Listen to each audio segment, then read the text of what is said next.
Updates at pinakahuling mga usapin sa mundo ng palakasan.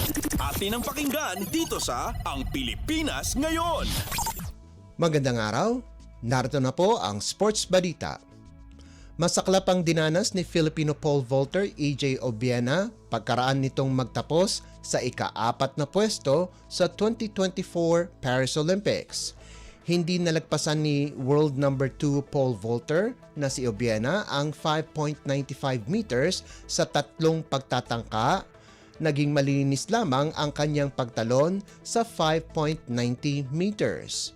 Malaking pasasalamat naman ng 28 anyos na si Obiena sa lahat ng sumuporta at sumubaybay sa kanyang mga laban kahit hindi ito nakakyat ng entablado.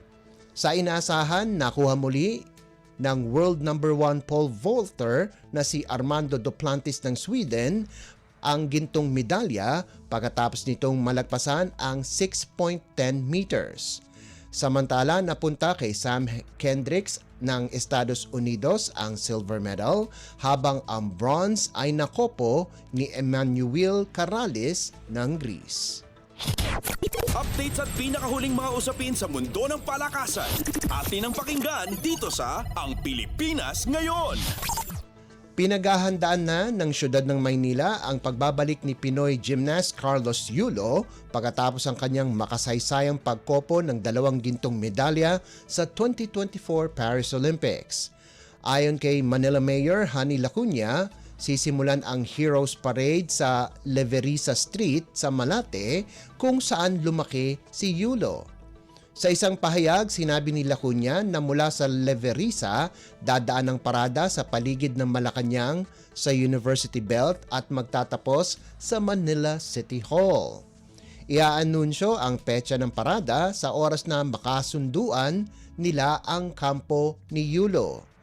Dagdag ni Lacuna, makakatanggap ng pabuya, pagkilala at parangal ang 24 anyos na Olympian. Makikipag-usap din ang lokal na pamahalaan sa Department of Education o DepEd para pahintulutan ang kanilang mga estudyante na mapanood ang parada. Updates at pinakahuling mga usapin sa mundo ng palakasan.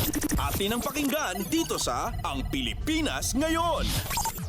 Kinuha ng Converge ang serbisyo ni Alex Cabagnot pagkatapos papirmahin ang veteranong playmaker na maglaro para sa koponan sa darating na PBA Season 49. Inanunsyo ito ng Fiber Xers nitong Lunes at sinabing pangungunahan nito ang ilang mga batang players katulad ni Justin Arana, Alec Stockton, Brian Andrade at ang kakakuha lamang na top overall pick na si Justine Baltasar.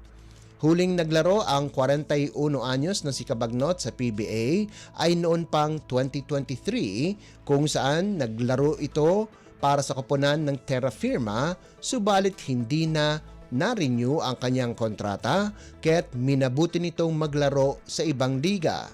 Sa kaparehong taon, naglaro si Cabagnot para sa Goyang Sono sa Korea bago lumipat sa Taiwan Mustangs na nakalaban ng Gilas Pilipinas sa isang exhibition game bago ang kampanya ng Nationals sa FIBA Olympic Qualifying Tournament.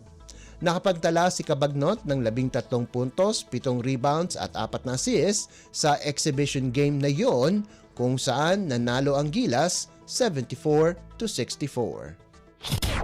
Updates at pinakahuling mga usapin sa mundo ng palakasan. Atin ang pakinggan dito sa Ang Pilipinas Ngayon. At yan ang pinakahuling balita sa larangan ng palakasan. Para sa Radyo Pilipinas World Service, ito po si Leo Magpayo. Magandang araw. Updates at pinakahuling mga usapin sa mundo ng palakasan. Atin ang pakinggan dito sa Ang Pilipinas Ngayon.